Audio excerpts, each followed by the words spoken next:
Flora and Fauna International (FFI), in collaboration with the Forestry Division in the Department of Agriculture and the Training Division in the Department of Public Service, put together a 4-day workshop with the aim of dealing with wildlife crime enforcement. Based in Cambridge in the United Kingdom, FFI focuses on the conservation of critically endangered species of plants and animals around the world. They've been in operation in St. Lucia for 10 years.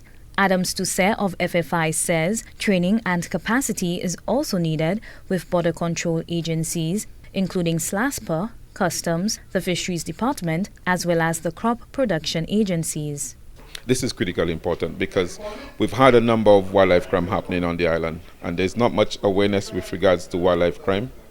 And wildlife crime is really depriving St. Lucia of a lot of very important resources. Stousset says the St. Lucia Wildlife Act of 1980, which seeks to prevent wildlife crimes, points to species that need to be protected and, more importantly, the manner by which they should be protected.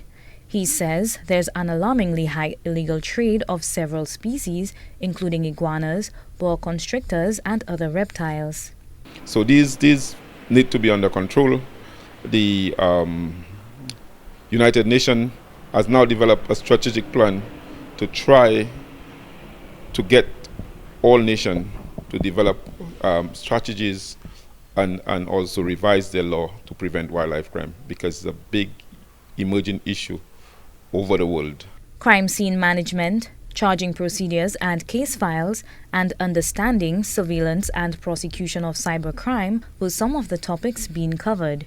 In fact, forestry is the agency within government that is responsible for the protection, for the management, for the conservation of this wildlife resource, and therefore we felt that the need is necessary for us to ensure that our officers, our employees, and also other members of other government agencies are aware of what they need to do when they come and they encounter any possible crime or any suspicious activity that happens with regards to our wildlife. He explained that any activity that is not executed within the right framework and protocol can constitute a wildlife crime.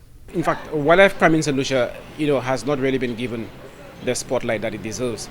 And most times, persons tend not to be aware or not know about the nature of it or even the extent of it.